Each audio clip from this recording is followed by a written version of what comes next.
Hello and welcome to the second video in our comprehension series.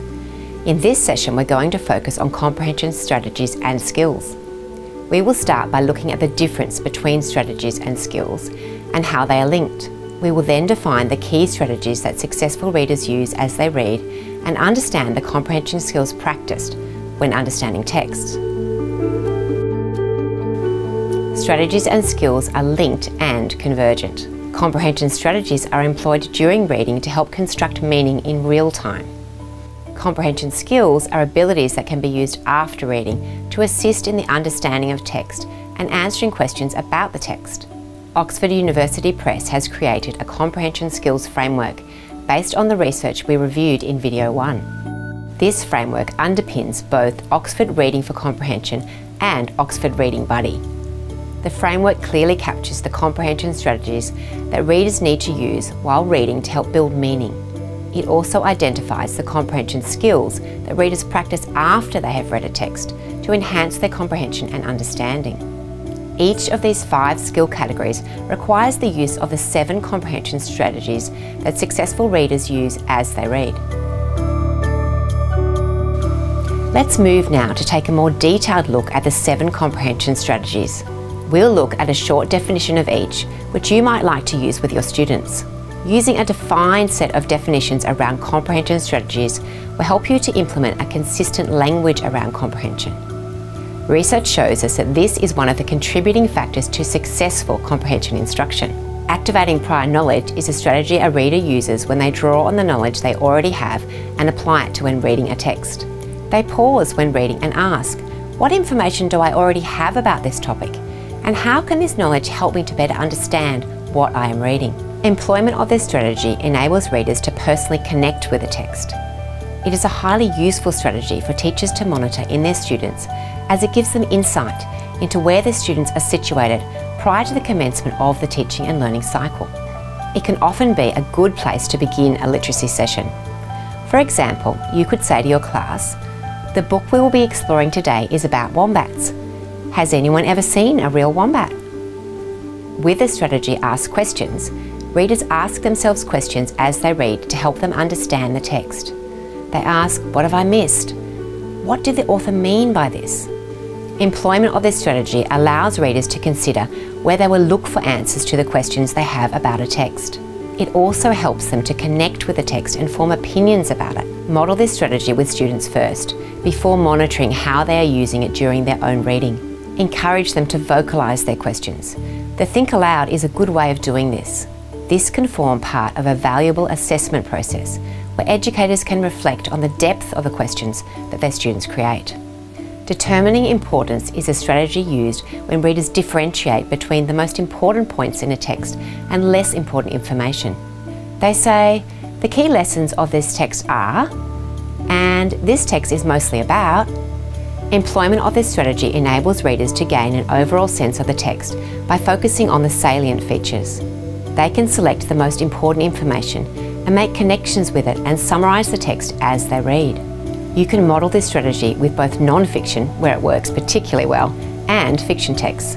For example, with narrative texts, you could pause in their Think Alouds, that we learned about in video 1, during shared reading sessions and briefly summarise what has happened so far in the story.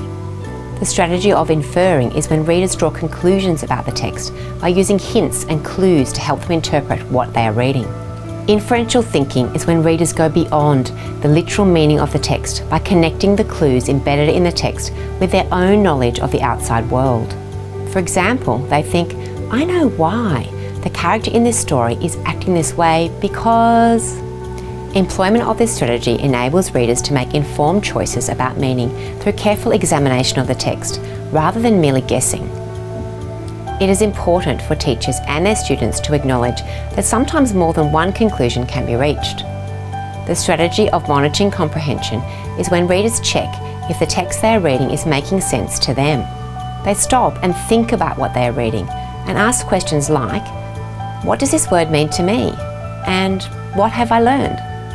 Using this strategy allows a reader to confirm if words can be recognised and defined, and if an author's message is understood.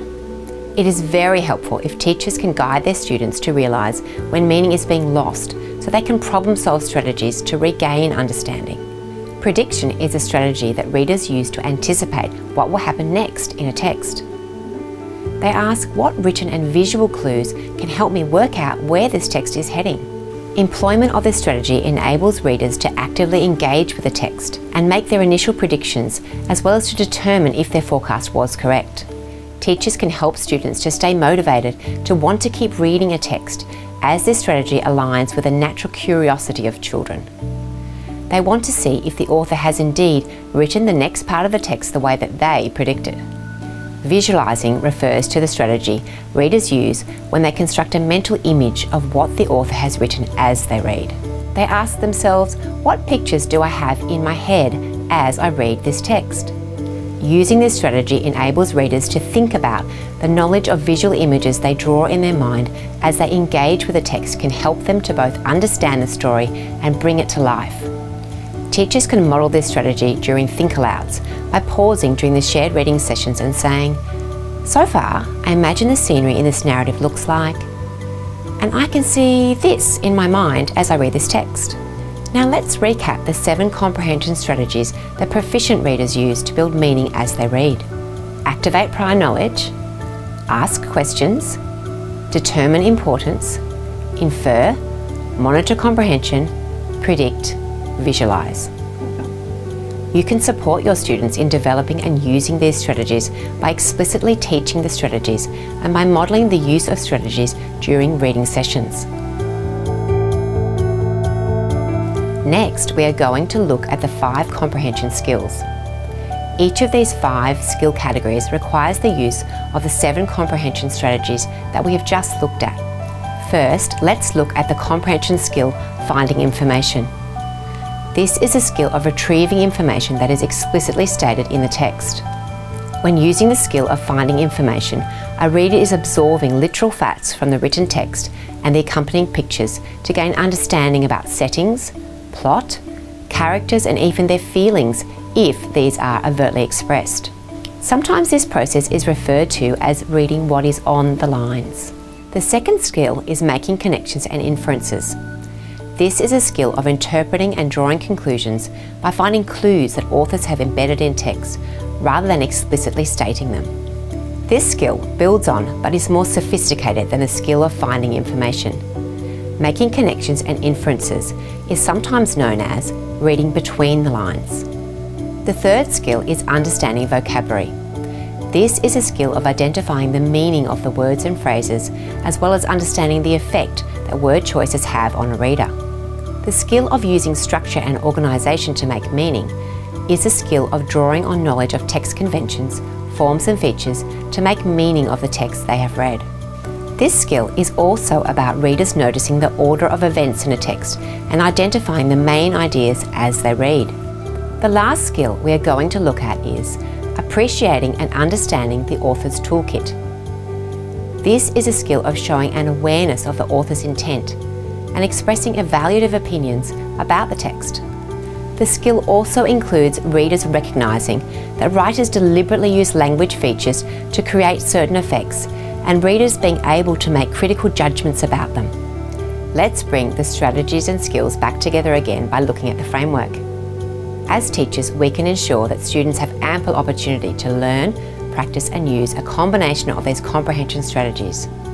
We then need to provide settings where students can practice the 5 comprehension skills, reinforcing their comprehension of texts. In videos 3 and 4, we will look at how you can provide these opportunities to your students in guided reading sessions. See you then.